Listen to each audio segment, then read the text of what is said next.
શું થયું પછી? હા, તે કહ્યું એ પ્રમાણે તને તારું કામ કરીને આપ્યું હતું અને તે ફોટા પણ પાડ્યા હતા. પછી ઓકે બધું? હા, બધું જોગે છે.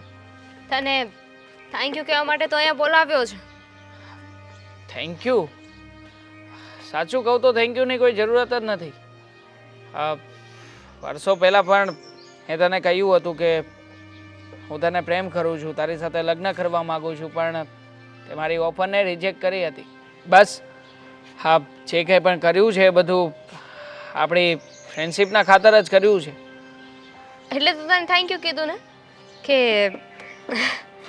આઈ નો કે તું મને પસંદ કરતો હતો, પણ આપણે કાંઈ મેળ ના થયો. જો ના થયો તારા એટીટ્યૂડના કારણે, કારણ કે તને મારા કરતાં કોઈ સારો છોકરો જોઈતો હતો અને તને એમ હતું કે હું કોલેજનો જીએસ છું, આ બધી મારામારી કરું છું તો તારી સાથે ક્યારેય પણ મેળ નહીં આવે. એટલા માટે તે તારો વિચાર કર્યો પણ મારો વિચાર ના કર્યો અને ઓફર રિજેક્ટ કરી નાખી. એવું નથી. તું રહ્યો જોઈન્ટ ફેમિલીમાં રહેવાવાળો અને તને ખબર છે ને કે આ ટાઈમપાસ જેવી વસ્તુ મને મેળ ના આવે. ત્યારે જો કદાચ આપણે રિલેશનમાં આવી જાત, આગળ વધે, મેરેજ કરવાનું વિચારત તો કોઈ મતલબ નહોતો ને. તને ખબર છે મને છૂટથી અને એકલા રહેવા જોઈએ છે. હા ખબર છે મને. જોકે છોડને, જે વાતો વીતી ગઈ છે એ વાતને યાદ કરીને કંઈ મળવાનું નથી. આમ પણ મેં તો તને ભૂલવી નાખી છે અને તે પણ. આપણે બંને સારા ફ્રેન્ડ છીએ અને ફ્રેન્ડ્સ જ બરાબર છીએ. હા, પણ ડોન્ટ વરી, મેં તને કહ્યું હતું ને કે તને રિટર્ન ગિફ્ટ મળશે. અંજલિ યાદ છે? હા, આપણા કોલેજમાં હતી અને એકવાર મેં એને પ્રપોઝ પણ કર્યું હતું. બધાની વચ્ચે એણે મને લાફો માર્યો હતો, યાદ છે? એ જ અંજલિ, એ મારા કોન્ટેક્ટમાં છે અને તારા વિશે પૂછતી હતી. મારા વિશે? અને આટલા વર્ષો પછી? ના હોય હવે. કેમ ના હોય? ત્યારે એ તને પસંદ નહીં કરતી હોય, પણ અત્યારે પસંદ કરે છે કે નથી કરતી ને એનાથી કોઈ મતલબ નથી. જો તું એને પસંદ કરે છે ને. હા, મારે તો ચાલે, પસંદ કરું છું. બસ તો પછી એને મનાવવાની જવાબદારી મારી. તે મારી હેલ્પ કરી છે ને હું પણ તારી હેલ્પ કરીશ. તને ખબર છે તારી આ હેલ્પથી મને કેટલો મોટો ફાયદો થયો છે? શું ફાયદો થયો છે? આમ પણ હા, તારી બહેન માટે થઈને તે જે કંઈ પણ કર્યું છે મારા મતે તો ખોટું જ છે. કોઈ વ્યક્તિ પારકા માટે પણ આવું ના વિચારે, પણ તે તો તારી સગી બહેન માટે આવું વિચાર્યું છે. ઈગો શું કરું? આ ઈગોને સેટિસ્ફાઈડ તો કરવો ને. મને એમ હતું કે એને કોઈ છોકરો પસંદ જ નહીં કરે અને થયું એવું કે જે છોકરો મને પસંદ આવ્યો ને એ છોકરાએ જ મીરાને પસંદ કરી. હવે આ તો હું કઈ રીતે જોઈ શકું? એના માટે જ મારે મીરાને ખોટી સાબિત કરવી પડે એમ હતી. એના ચરિત્ર પર ડાઘ લગાવવો પડે એમ હતો, જે થઈ ગયું છે. અને યુ નો વોટ, આદિ હવે મને પસંદ કરે છે.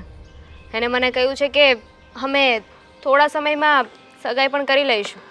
તને શું લાગે છે આ જે વ્યક્તિ તારા જીજાજી બનવાના હતા એ વ્યક્તિની સાથે તે પ્રેમ કર્યો છે, તો આ તારી બહેને જેને રિજેક્ટ કર્યો છે એ છોકરાની સાથે તું લગ્ન કરી શકીશ? મતલબ કે તારી બહેનની અંદર એને આટલી બધી ખામીઓ દેખાણી છે તો તને શું કામ પસંદ કરે છે?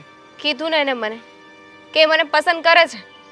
અને રહી વાત જીજાજી બનવાની, તો એ ક્યાં મારા જીજાજી કહેવાય? એ તો ફક્ત દીદીને એટલે કે મીરાને જોવા આવ્યા હતા. હા, જોવા આવ્યા હતા, વાતચીત ચાલતી હતી અને તે જે કંઈ પણ કરાવ્યું છે એ વાતની જ્યારે ખબર પડશે ત્યારે શું થશે ઘરમાં? મને ખબર નહોતી કે તું એટલું બધું વિચારે છે. મેં છે ને તને થેન્ક યુ કહેવા માટે બોલાવ્યું. થેન્ક યુ કહી દીધું છે મેં તને ને તારી વાત અંજલિ સાથે પણ કરી દઈશ. પણ આદિ વિશે મારે અત્યારે કાંઈ નથી સાંભળવું. Okay, thank you so much. તમે પણ મને હેલ્પ કરી રહ્યા છો એના માટે. હા હા, નંબર સેન્ડ કરી દેજો, હું વાત કરી લઈશ. બાય, મળીએ.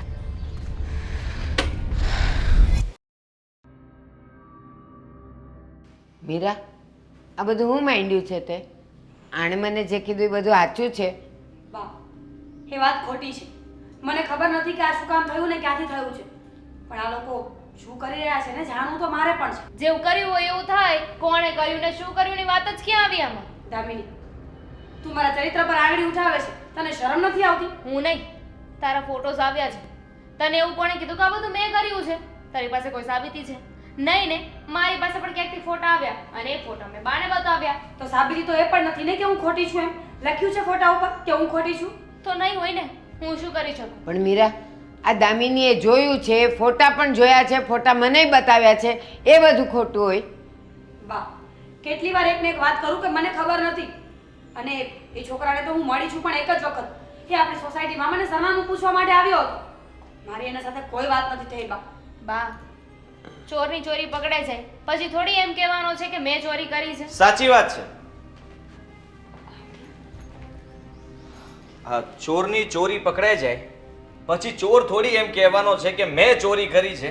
હા, તમે અહીંયા હા, હું અહીંયા તારી સાથે ફોટોમાં આ જ હતો ને?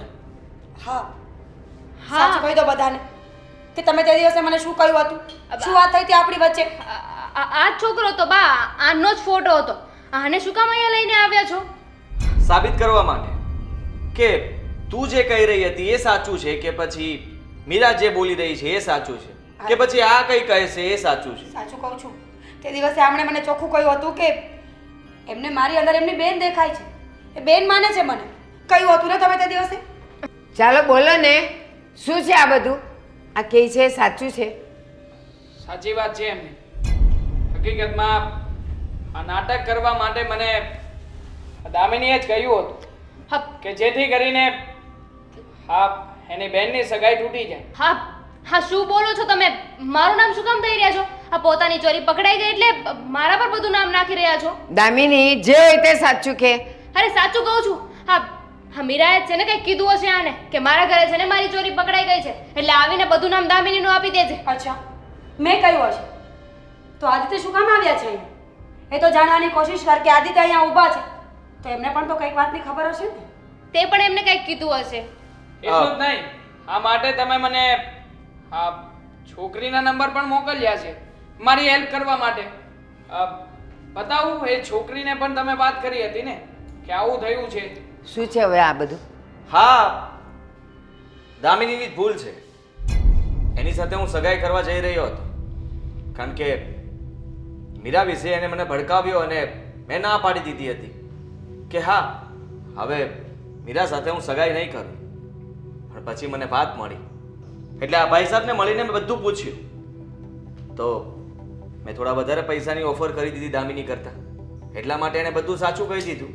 કહ્યું કે આ બધું દામિનીએ જ કરાવ્યું છે અને આવું એકવાર નહીં ઘણીવાર થયું છે.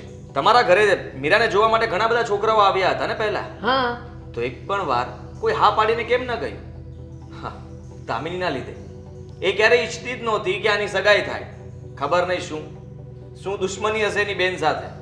દામિની, આ શું છે બધું? સાચું છે, સાંભળી લીધું. એમને જે કીધું ને બધું જ સાચું છે. પણ હવે શું કામ તે આવું કર્યું? નહોતી ગમતી મને.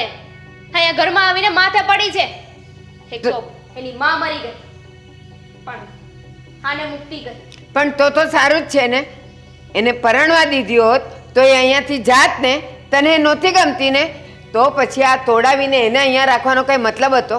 એને લગ્ન કરીને સીધી રીતે કેમ જવા દો? આટલા વર્ષો સુધી માથે હતી ને તો જ્યાં સુધી એના સપના તૂટે નહીં, આ વાડી ઘરે છોકરાને રિજેક્ટ કરતા હતા અને એનો જે જીવ બળતો હતો ને એ જોઈને મને બહુ ખુશી મળતી હતી. તો હવે હું એને લઈ જઈશ. હા, મીરા સાથે હું લગ્ન કરીશ. દામિની, શું બગાડ્યું છે મેં તારું? અત્યાર સુધી હર હંમેશા તારી ખુશીઓને પહેલા રાખી છે. માન બનવાની કોશિશ ના કરીશ મારી સામે. તું ગમે એટલું બોલીશ ને મને કોઈ ફરક નહીં પડે. હું તને નફરત કરું છું ને કરતી જ રહીશ. હા તો કર. ફિતરત છે ને તારી નફરત કરવાની તો કર્યા કર. પણ જોયું ને, આજ સુધી તને કોઈ છોકરો નહોતો ગમતો તો એ છોકરાઓએ તારી વાત ચલાવી. પણ જ્યારે તને કોઈ સાથે પ્રેમ થયો, તને કોઈ ગમ્યું ને ત્યારે એણે તને ધક્કો માર્યો. કર્મોનું ફળ મળે છે દામિની. અહીંયાનું અહીંયા જ ભોગવવાનું છે. મને કોઈ ફરક નથી પડતો. આના જેવા બીજા 17 છોકરા મળી જશે મને. તું તારું કર. એના માટે હું જ કાફી છું. અને એમ પણ આ 17 છોકરાઓ મળી જશે, પણ જો તારી વાણી, તારો સ્વભાવ અને તારો એટીટ્યૂડ આવો ને આવો જ રહેશે ને, તો એ 17 ભાગી જશે અને પછી તું અહીંયા જ રહીશ હંમેશા માટે. તમારે લગ્ન કરવા છે ને એની સાથે, તો લગ્ન કરીને નીકળો ને પ્લીઝ. ખોટું લેક્ચર મને નહીં આપો. આ લેક્ચર દેવાનો શોખ નથી મને, પણ સારું થયું કે મને ખબર પડી ગઈ. જે ભોળું બનીને નાટક કરતું હતું એ તો તું નીકળી, અને જે સાચે ભોળી હતી એને મેં ખોટી સાબિત કરી હતી. પણ કંઈ વાંધો નહીં, મારે કોઈ બહેસ કરવી નથી. હું તો ફક્ત એટલું કહેવા આવ્યો હતો કે મારે સગાઈ તો આની સાથે જ હવે કરવી છે અને કરીને રહીશ. કરી લો, કારણ કે મારી પણ ભૂલ થઈ ગઈ ને કે મેં તમને પસંદ કર્યા. આ તમારા દેખાવમાં મોહી ગઈ હતી, પણ એકચ્યુઅલી આ તમારી 20-25 હજાર વાળી જે સેલેરી છે ને એમાં મને નહીં ફાવે. પ્લીઝ દામિની, છોડો. મારું કામ પતી ગયું, હવે પેમેન્ટ ટ્રાન્સફર કરી દેજો. હા, હા, ઓકે સર. મીરા, મને માફ કરજે. મને નહોતી ખબર કે તારી બહેનનું રૂપ લઈને આ તારી દુશ્મન અહીંયા હતી, અને હંમેશા ટાઢે કોઠે એ તારું ખરાબ જ કરતી રહી, અને મને ખબર પણ ન પડી. કોઈ વાંધો નહીં બા, માણસ પોતાનો સ્વભાવ ન મૂકી શકે ને, એને જે કર્યું એ. પણ આખરે તમને બધાને સચ્ચાઈ ખબર પડી, મહત્વ તો એ જ છે. હા, અને તું કહેતી હતી ને હંમેશા કે હું જે પહેરું ઓઢું તે, હું જેવી રહું છું એવી, હું કોઈકને ગમી જ જઈશ, અને મારા નસીબમાં જે હશે એ સામે ચાલીને આવશે ને મને લઈ જશે. હું જેવી છું એવી જ મને સ્વીકારી લેશે. એ વાત સાચી છે બેટા. આદિત્ય, તમારા બંનેની ખુશીમાં મારી ખુશી છે. બસ મારી દીકરીની આંખમાં આંસુ ન આવવા દેતા.